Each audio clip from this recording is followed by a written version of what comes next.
I voted for Peter Obi, but I did not jump any queue for Peter Obi. I did not smuggle anybody into the polling booth for Peter Obi. I did not brandish a knife or threaten anybody in my polling unit for Peter Obi. I did not snatch a ballot box, stuff a ballot box, break a ballot box for Peter Obi. I did not pay anybody to change any results for Peter Obi. I did not steal, I did not kill for Peter Obi. What I did for my candidate was stand in line from 8 in the morning on Saturday till 8 in the morning on Sunday.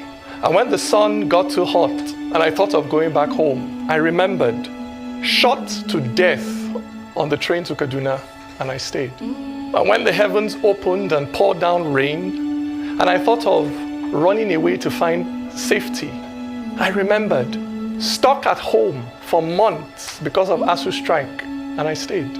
Through my hunger, through my thirst, through my worry whether the children I left at home were fine, I stayed. Because what I wanted to give my candidate, what I ended up putting in that ballot box was not a piece of paper.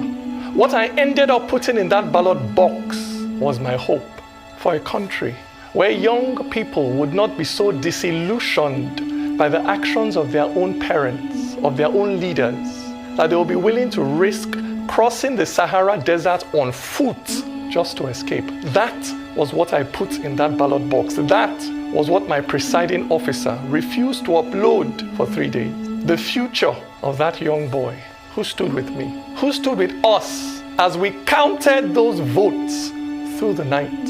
He was a first-time voter, pregnant with hope.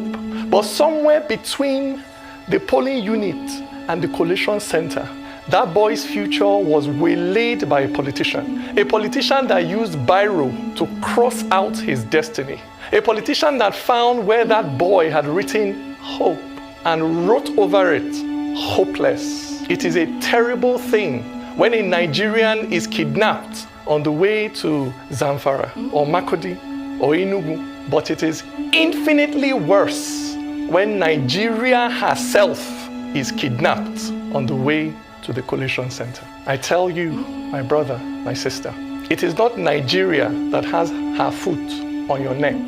It is not the Fulani or the Igbo, the Christian or the Muslim that has their finger wrapped around your neck and are now squeezing the civic life out of you.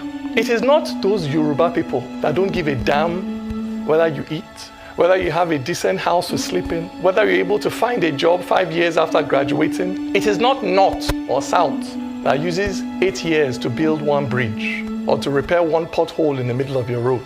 It is that politician who is willing to kill, who is willing to steal to stay in power. That is your enemy. Lift me up.